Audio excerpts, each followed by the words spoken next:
I'm Estelle Bingham, and this is the Love Purpose Connection podcast. Here on Love Purpose Connection, I want to explore how to discover and really develop the secrets of a good life. I'm a holistic therapist and healer, and so over this series, I'll be sharing frank, inspiring, sometimes raw, often joyful conversations with a different guest each time, exploring just what those three words really mean, but also crucially, how you can discover and develop them in your own life. Today, in Love Purpose Connection, I'm talking to the yoga and mindfulness practitioner and actor, Maude Hirst. You might know Maude for her starring role as Helga in the TV series The Vikings, but it was actually when she decided to move away from acting into meditation and yoga that new opportunities really started to open up for her. Maude generously shares her experience of something we'll all recognise, a moment of unravelling, when things really seem to be falling apart in your life and you're forced to find a new internal source of strength.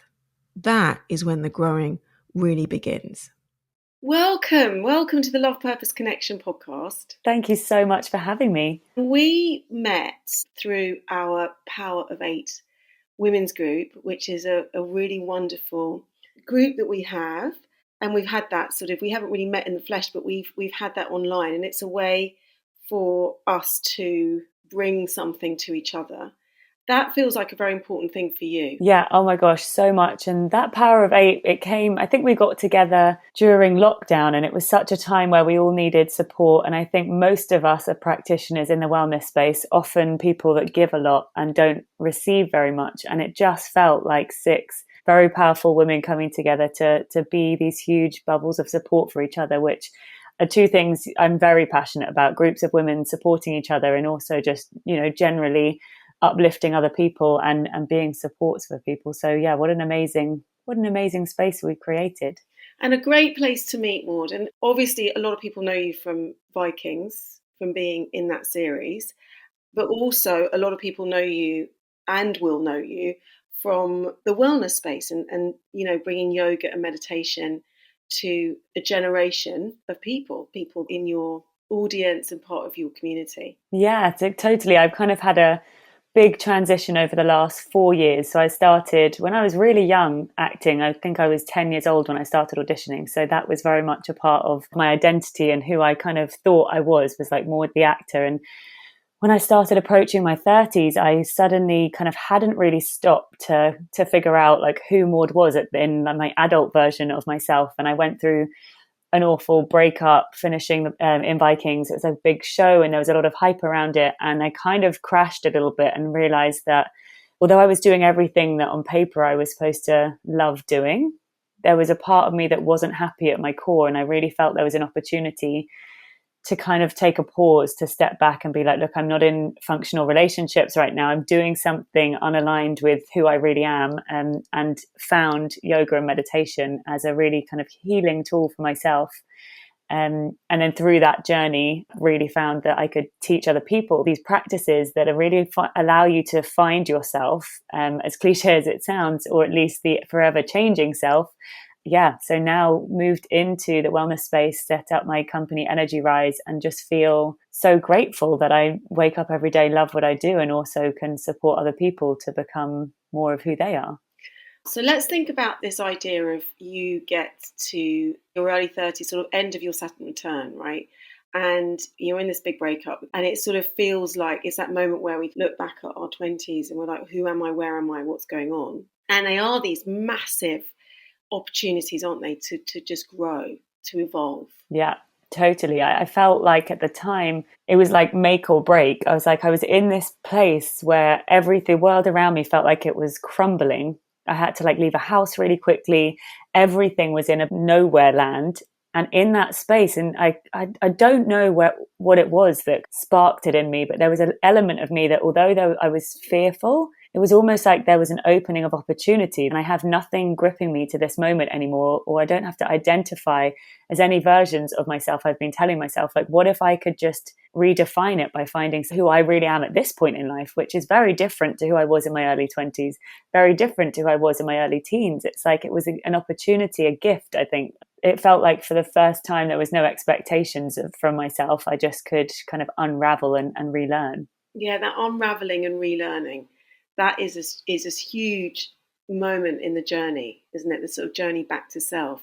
And we hit that bump in the road, and it's such a gift because we actually get to reimagine our lives, and we get to really feel into what brings us true joy. So that authentic way of being in the world. Yeah, totally. Do you know, I was speaking to somebody recently about this new kind of buzzword that's around, which is finding your life's purpose. And I think that is such an overwhelming phrase, because until you've really questioned that stuff, a purpose and your life's purpose is so huge. And I kind of started digging down into this with a friend of mine recently, and we got to the conclusion that the way to find purpose is to find yourself and to really dig through these layers. And at the bottom of that, when you start realizing, okay, this is what makes me happy in life, this is how I find my peace and my calm, then a purpose kind of emerges from that. And so instead of this need to be like, this is the purpose and this is what I've always meant to do, it's like actually reverse that and dig into like all those layers of who really is Maude, or who really,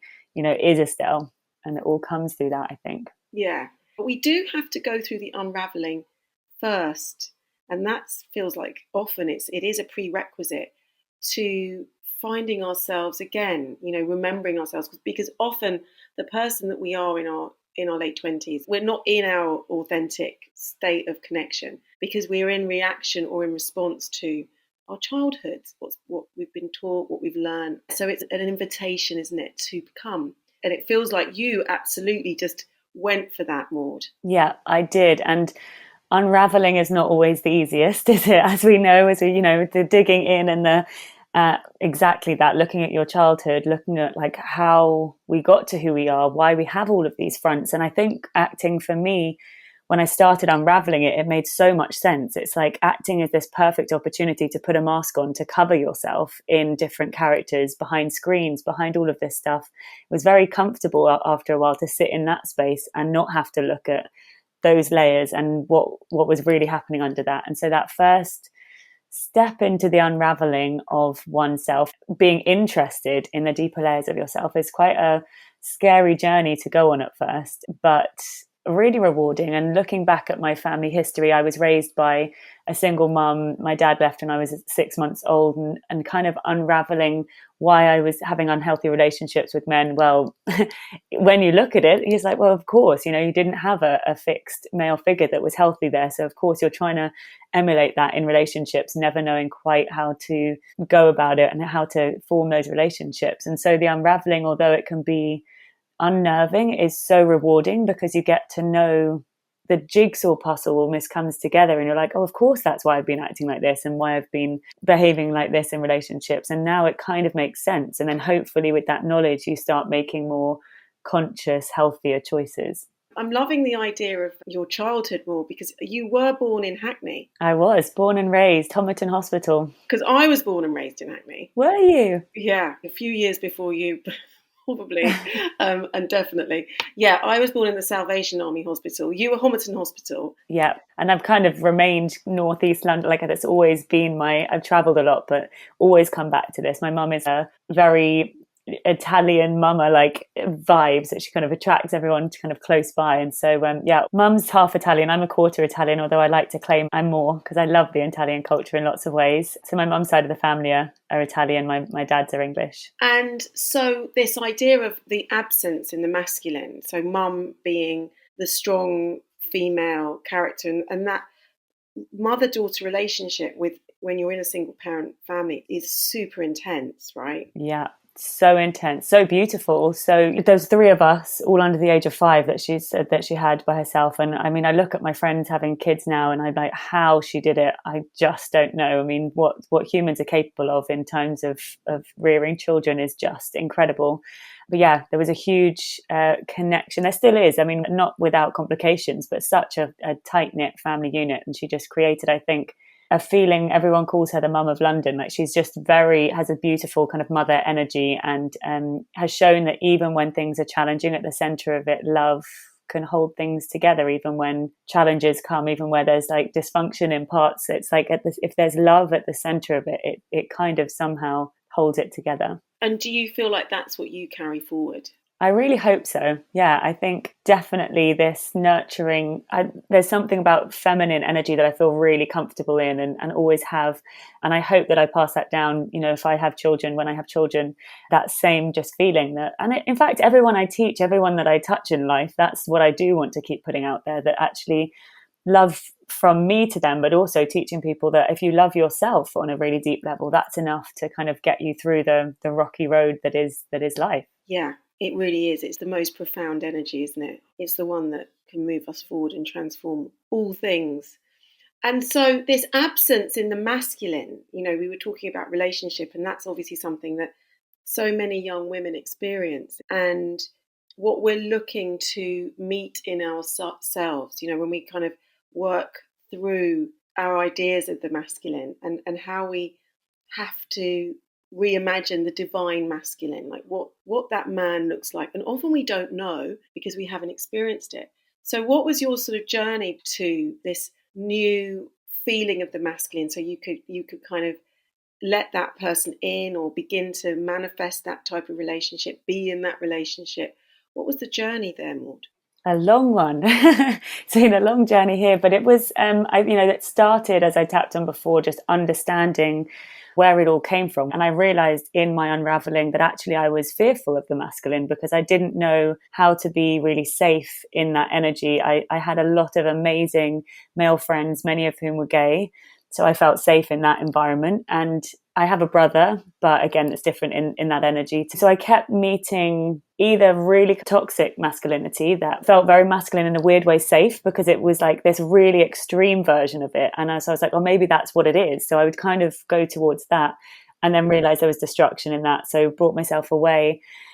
And it just took me a while, I think, to be honest. It was meeting the masculine side of myself and knowing that actually we are both of these energies. We are the feminine and the masculine, and that what I was hoping to find in the masculine always felt like it had to be very separate from who I was. And the more I accepted that I was part of that as well, the more comfortable I got. And I did start manifesting this man who was really comfortable in their own skin and had the masculine feminine balance as well. And I've just met the guy who it feels like in my wildest dreams I wouldn't have met before, I wouldn't have been able to be with. And I think it's because I feel safe in myself, and so I can feel safe to be in his energy, in my energy, and however that is together is just something that I feel very lucky to have found and that I'm exploring in this new relationship. That's exciting, isn't it, Maude? Yes, it's very exciting. The deeper we are in relationship with ourselves, the more we have the ability to manifest that in the world. So this feeling of the sacred masculine and the sacred feminine within ourselves, that we do hold those two energies. And that then what happens is when you find that in yourself, you get that mirrored back to you. And this wonderful offering of intimacy is then in the room. And that's really what is relationship. Well, relationship is this deep intimacy, isn't it? I can explore myself. I can be all of the messy parts of myself in the room completely with another human being. Yeah. And I think, I said it before, but I think that is about feeling that safe within yourself. And I think the big shift for me was I'm not looking for my partner to heal those parts of me anymore.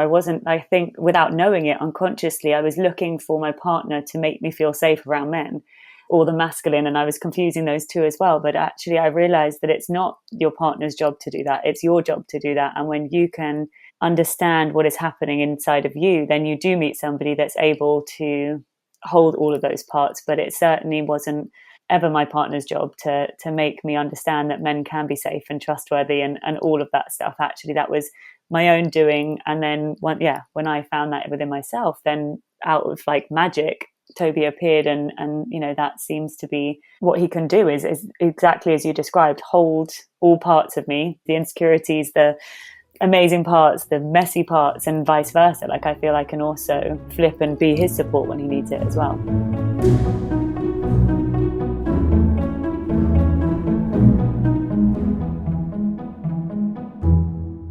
So tell me about meditation, Maude, and how you feel that has changed your life. So I started with a yoga training. That was kind of my first move into the wellness space. And in the yoga training, there was a lot of meditation. And I kept, as I was sitting there, just feeling like, wow, there's a depth of myself I'm finding here that I never kind of knew existed. And one of the things before I found meditation that I always did was not really trust my own internal voice and my gut instinct. I'm the youngest of three, and I have very vocal family members who are very, very intelligent. And I would always question decisions. So whatever was coming up, whatever life decision, I would be like, okay, I probably should ask my mum, my brother, my sister, my friends, and then I'll make it. And meditation was making my internal voice loud enough for me to hear. And I was so fascinated that it was like started making me grow in confidence. So I went off and did Vipassana, which is a 10-day silent meditation retreat, one of the most profound 10 days of my life, with the intention, like, what is Maude's voice when there's no one else's voices in the room? And where does that lead me? And at the end of it, through the ups and downs of 10 days of silence, which, all the crazy thoughts come out, I really was left with a sense of confidence and self-worth that actually the voice that I have is worth listening to. And actually no one else knows me and my life's journey better than I do. And the more I can own that, the happier I feel I can become. So for me, that was the big shift. It was like going from a lack of self-confidence, I guess, to actually knowing that there is this inner voice that you can listen to, your gut instinct. And it's a really powerful thing if you can listen. So that gut instinct, some people call it psychic ability, intuition. For me, it's a sort of combination of all of those things, but it's really the sort of soul wisdom, and it's that silence that comes with meditation. We create silence so that from the chatter, so that the soul wisdom can drop in. So we're listening to that higher self, and that higher self has a chance to speak to you, whether it feels like it's coming from deep inside the gut or it's kind of dropping in from the cosmos. We're in a more alignment. We're in a different place of guidance. It's that inner guidance, that real inner compass, which is just life changing. I love what you keep saying, the word it drops in, because that's what it feels like when you're in that space. I think we spend so much of our life gripping, like trying and really finding like the answers to things and thinking it's all an effort to do that. And there's something about this work that it does when you feel totally aligned with yourself. There's something that happens. It's a sensation that just like a knowing that from the mind level you can't ever access. Yeah, I really love that idea of things kind of dropping in, and whether, as you said, it comes from deep within or from above, however you like to kind of visualize it, there is definitely that sense when it feels right and aligned that it's a dropping rather than a consciously pushing to create.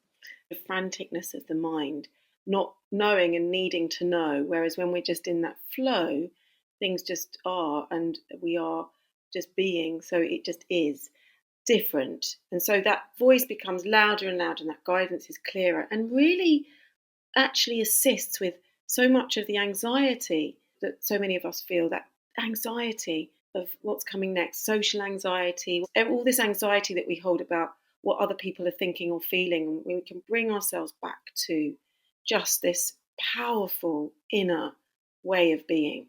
The anchoring is just different, isn't it? It's just a different vibration. And I think there's so much anxiety around at the moment. I'm talking a lot to my clients and to everyone coming out of lockdown and the world reopening and in its crazy speed that it's traveling.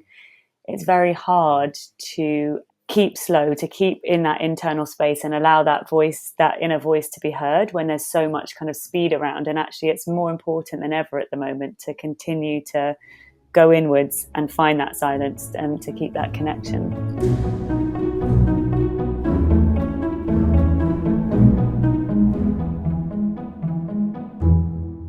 So, acting, would you go back to that? What are your thoughts on that today? I never say never. I used to think that you had to identify as one thing, and that was, your job that you did was who you are. And I've unraveled that to know that I'm just Maude that loves doing lots of different things, particularly collaborations, particularly connecting. And at the moment, it doesn't feel in alignment to go back to acting, because I realized in my unraveling why I was doing it was a lot more about wanting to be loved and wanting to be approved by other people. And the less I need that from the external, the less I'm inclined to need to go into the acting stuff. But there is a part of me that's really fascinated. If I went into acting with this mindset, would it be a very different experience? And if I could go in consciously and have meditation as my toolkit to navigate through it, could I love it in a way that I never did before? And so there's a part of me that feels like there might be a door open at some point, but I'm certainly not kind of seeking it right now. You're not seeking it, but like you say, you're curious. I think openness, it's all about the openness of all of it. I think like life should be that. I think we close so many doors on ourselves by limiting ourselves to one job that we do, or these are the people I identify with, so I'm just going to stay in this. And actually, like, what if everything was just a little bit more open to what we wanted to arrive for you and what was like there on the table? If I got a call tomorrow for something really exciting, my instinct now is to be like, is there a way that I could love to do this? And I will, when it feels in alignment to me, kind of follow that guidance rather than in advance saying like yes or no, I won't do this. It's like listening into the gut, again, into that internal voice rather than the labels that I've put on myself. So when we have the ups and the downs of life, Maude, you must hear this from your clients a lot.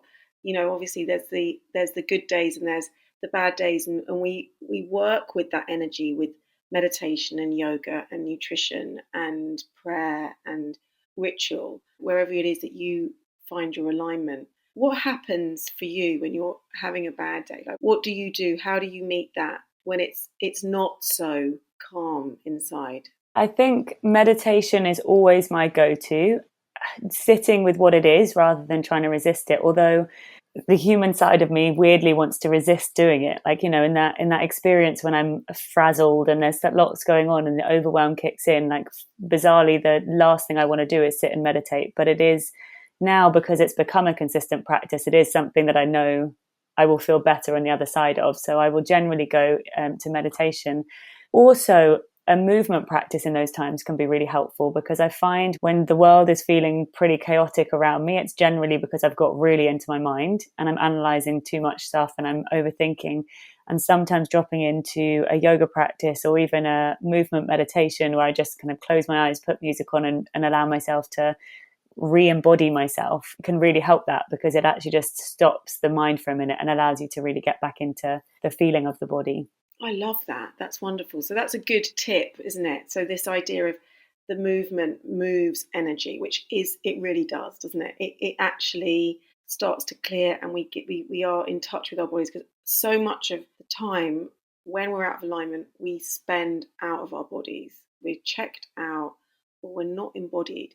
So I love the idea of when it feels a little bit itchy, scratchy, that what you do is you meet that with movement. Yeah, I love the phrase that emotions are just energy in motion. And we tend to want to suppress the emotions that we don't want to feel. So, the more uncomfortable ones of sadness, anger, frustration, all of that stuff, when it arises, we want to push it down and ignore it. But actually, the natural flow is that the emotions want to move. They want to be moved through you. And so actually having a physical practice to allow your body to move often, for me, helps to move that emotion. And it then transitions from, feeling one way into something very different by the end of it.